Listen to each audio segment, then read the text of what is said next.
Сәлем баршаңызға, құрметті оқырмандар. Сіздерге осындай күшті, дәмді, керемет икраның рецептімен бөлісіп тұрмын. Суына нан батырып жесеңіз күшті кетеді.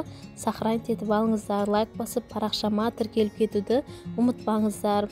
Бізге бұл жерде икраға қажетті заттар: 2 штук баклажан, 1 штук кабачок, 2 штук помидор, 2 штук сәбіз, 3-4 түс чеснок, 1 штук пияз, дәмдеріңізге қарай зелень, укроп салсаңыздар болады, дәмді болып шығады. Осының барлығына, заттардың барлығын осылай көбейіп етіп турап алуымыз керек. Барлығын бірдей етіп турасаңыздар, икрамыз бірдей болып әдемі болып шығады. Бір ожаудай май қойып, қызып тұрған табамызға алдымен пиязымызды осылай кішкене өлгенше қуырып аламыз, қызарғанша. Чесногымызды алып, оны да қуырып аламыз. Одан кейін барып, уже сәбізімізді саламыз. Барлығын осылай көбейіп етіп турап алғанмын. Оны да 2-3 минут қуырып аламыз, кішкене өлгенше. Енді туралған баклажанымыз бен кабачоктарды да салып, оны да 2-3 минут қуырып аламыз. Майын өзіне тартып, уже кішкене пісейін деп жатқан кезде уже сулары шығып, өзі әдемі, дәмді болып шығады. Қазірдің өзінде иісі деген керемет бол. Енді туралған помидорымызды салып, оны да қуырып аламыз. Енді помидорды кішкене суы шығып, өзінің дәмі шыққанға дейін 5 минуттай қуырып аламыз осылай.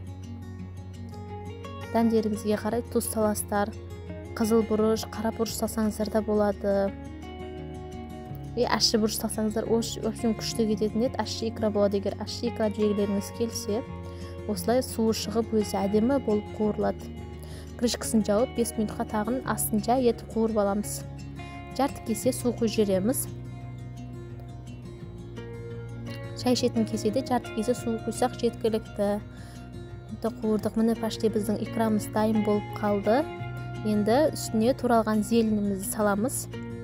Зеленді ең соңында салған дұрыс, өзінің дәмі сол кезде керемет болып шығады. Шілек қатты қуырылып кетпей, өзінің дәмі сәл свежий болып, әдемі болып тұрады ішінде.